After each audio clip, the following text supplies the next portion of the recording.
Shalom, selamat malam. Kita jumpa kembali di Street Justice. Pada malam hari ini, saya mau menyaksikan tentang peristiwa saya kehilangan Tuhan. Bagaimana saya kehilangan Tuhan, bagaimana saya ditinggalkan sama Tuhan. Dan mungkin itu sebuah pengalaman yang membuat saya itu berpikir bahwa memang Tuhan itu tidak bisa buat kita main-main gitu ya. Pada saat itu berawal itu saya tuh jengkel sama saudara saya itu karena pada waktu saya ndak ada uang gitu, saya ngomong, ternyata dia marah-marah. Akhirnya sepertinya saya itu kepahitan dan gak ikhlas gitu ya. Di situ saya merasakan gimana Tuhan itu nggak lagi berpihak pada saya gitu loh. Dimana Tuhan itu pergi begitu saja. Seiring dengan berjalannya waktu, saya nggak merasa bahwa apa yang saya lakukan itu salah gitu ya. Saya nggak merasa. Sampai saya ditinggalkan sama Tuhan itu pun, saya tahu saya mencari-cari gitu loh. Tapi saya nggak tahu kesalahan saya itu seperti itu. Terus 1 minggu kemudian, saya sakit. Di saat saya sakit itu, saya pun masih waktu berdoa itu nggak bisa. Maksudnya untuk ketemu sama Tuhan itu sulit sekali gitu loh. Sampai saya bingung, Tuhan kamu di mana? Tuhan ampuni aku. Ampuni dosa-dosaku. Saya sampai seperti itu. Sampai jengking-jengking.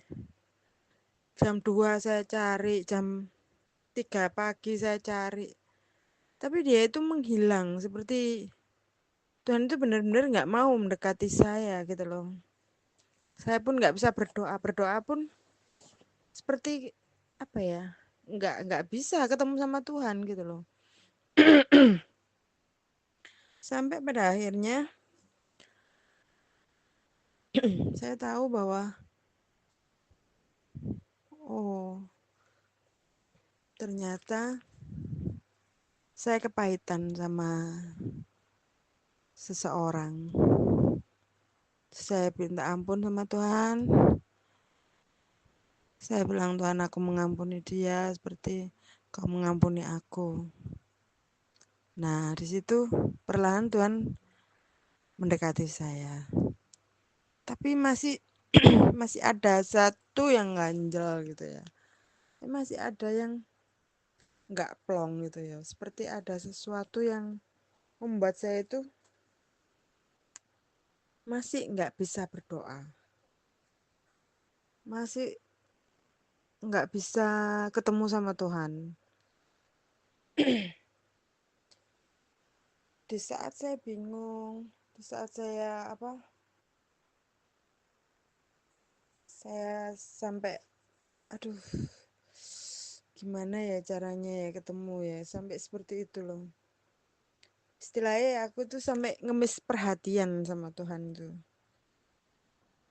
Tapi tetap aja Tuhan itu nggak ada gitu loh, nggak datang.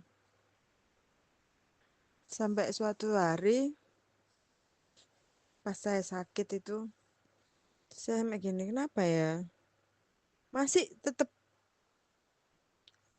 nggak plong gitu ya. Saya udah nyari apa ya, masih ada lagi apa ya, aku gitu. Nah, ternyata saya harus mengampuni lagi satu orang. Di situ saya pas waktu itu konseling sama Bu Pendeta, bilang ya udah mengampuni aja, bla bla bla. Ya, saya berusaha untuk mengampuni. Nah, di saat saya sudah mengampuni itu, ya puji Tuhan, saya udah bisa gitu ya terhubung sama Tuhan lagi. Cuma ya itu masih belum plong juga, masih ada sesuatu gitu loh. Apa gitu. Semakin saya memfokuskan pada diri saya sendiri, pada kehidupan saya, pada kebutuhan saya, semakin Tuhan itu nggak menoleh diri saya sama sekali. Semakin Tuhan itu nggak mau tahu tentang saya gitu loh. Itu yang membuat saya itu merasa, waduh, seperti ini. Maksudnya ikut Tuhan itu fokusnya bukan pada diri kita sendiri, tapi kepada sekeliling kita, kepada orang lain. Itu baru Tuhan baru melihat diri kita. Seperti itu yang saya rasakan. Seperti waktu kapan itu saya ada ke Semarang, diajak ke Semarang untuk pelayanan, tapi di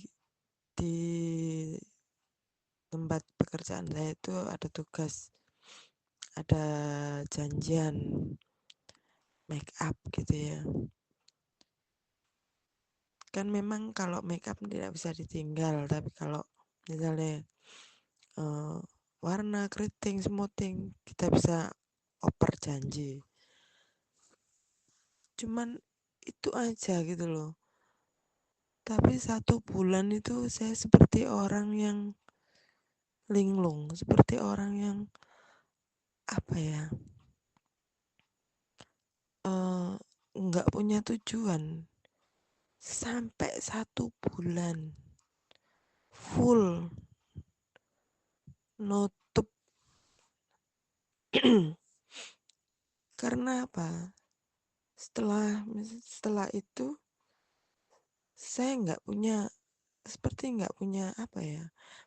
Biasanya kalau ke Semarang kan setiap hari mendengarkan firman, terus dapat makanan baru dari Bapak, dari mentor kita gitu. Tapi pada saat saya nggak ikut ke sana, itu saya nggak dapat apa-apa, maksudnya nggak dapat makanan rohani sama sekali. Jadi apa ya, hati saya itu nggak ada isinya, kosong sama sekali, nggak ada pegangan. Jadi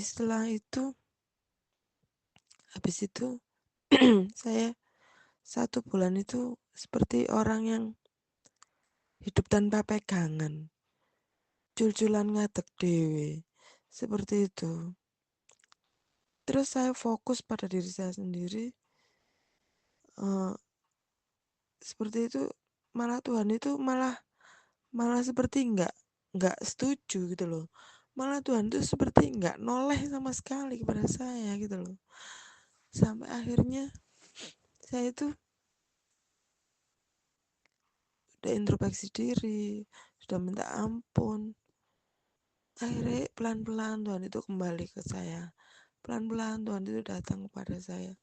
Tuhan itu ngomong, apa namanya, kenapa, seperti ngomong gini loh, kenapa kamu fokus pada dirimu sendiri? Kenapa kamu nggak melihat aku lagi? Sedangkan berkat itu semua dari siapa? Dari aku. Seperti itu loh. Itu yang membuat aku itu, oh alah, ini ya masalahnya. Seperti itu. Cuman yang saya rasakan itu, seperti apapun yang kita lakukan, Tuhan itu selalu mengiring aku gitu loh. Dia itu setia, meskipun aku itu yang gak setia. Jadi teman-teman, ini kesaksian saya bagaimana Tuhan meninggalkan saya itu hanya karena saya itu hanya fokus pada diri saya sendiri, pada hidup saya sendiri.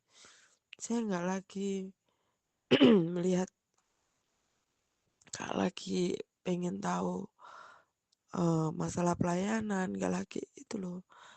Di situ Tuhan itu sudah nggak menghiraukan saya juga. Saya berdoa seperti apapun saya berdoa.